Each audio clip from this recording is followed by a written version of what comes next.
રાજપીપળા લીમડા ચોક રાજપીપળાના eco friendly માટીના ગણેશ મૂર્તિનું અનોખું વિસર્જન કરવામાં આવ્યું હતું। માટીની ઇકો ફ્રેન્ડલી મૂર્તિને નદીમાં ના ડૂબાડતા મંડપની બાજુમાં જ નાનકડા કૃત્રિમ તળાવ બનાવી શેરીમાં જ ગણેશ વિસર્જન કરાયું હતું। રાજપીપળાના ગણેશ વિસર્જન વખતે એક યુવકનું મોત થયા પછી વિસર્જન યાત્રામાં નહીં જોડાવાનો સ્તુત નિર્ણય લેવામાં આવ્યો છે।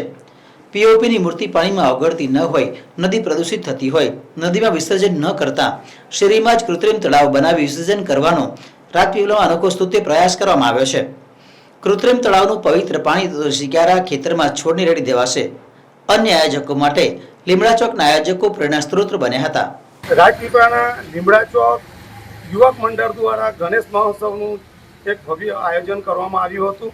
તેમાં પવિત્રતા જળવાય એ બાબતે તે લોકોએ એક ફૂલહાર કરી શકાય અને હાથી ટીલ્લો કરી શકાય એટલા જ માપની પવિત્ર મૂર્તિની સ્થાપના કરી અને જે ગણેશ ઉજવણી દરમિયાન જે વિવિધ પૂજા અર્ચના કરી તેને હું આવકારું છું। અને જે વિસર્જનની પ્રક્રિયા, જે જોખમવાળી જે પ્રક્રિયા છે એને નિવારવા માટે એમને એમના વિસ્તારની અંદર એક પાણીનો પવિત્ર કુંડ બનાવ્યો।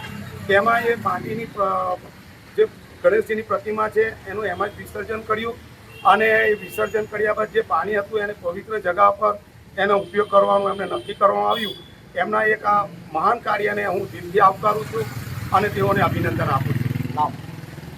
મહેશ વસાવા, પૂર્વ પ્રમુખ રાજપીપળા નગર। વાસ્તે ગાસ્તે દાદાને શોભાયાત્રા કાઢીને ફરી પાછા અમારા નિવાસ સ્થાને ગણપતિ દાદા અને વેદવ્યાસની મૂર્તિને લાવ્યા। અહીંયા અમે કૃત્રિમ તળાવ બનાવ્યું અને કૃત્રિમ તળાવમાં બહુ જ વિદ્યાર્થીઓ યુવાન મિત્રોએ પોતપોતાની બુદ્ધિ ચાતુર્યતાનો ઉપયોગ કરી અને સરસ મીણ્યું બીણ્યું પાથરી અને પાણીનો સંગ્રહ કરી અને દાદાને લગભગ ગઈકાલે રાત્રે 10 વાગે અમે કૃત્રિમ તળાવમાં વિસર્જન કરેલું છે। આ રીતનું વિસર્જન કરીને તમે લોકોને શું મેસેજ આપવા માંગો છો? આનાથી પોલ્યુશન દૂર થશે, લોકોમાં જાગૃતતા આવશે કે ભાઈ ગ્લોબલ વોર્મિંગ શું છે અને જ્યાં જ્યાં લોકો કચરો ફેંકે છે, પીઓપીની મૂર્તિ હવે આપણે જોઈએ છીએ એના અવશેષો જ્યાં ને ત્યાં પડેલા હોય છે અને લોકોના પગમાં આવે, મળમૂત્રમાં જાય છે, એનાથી ખરેખર આપણને વિઘ્ન ઉત્પન્ન થાય છે।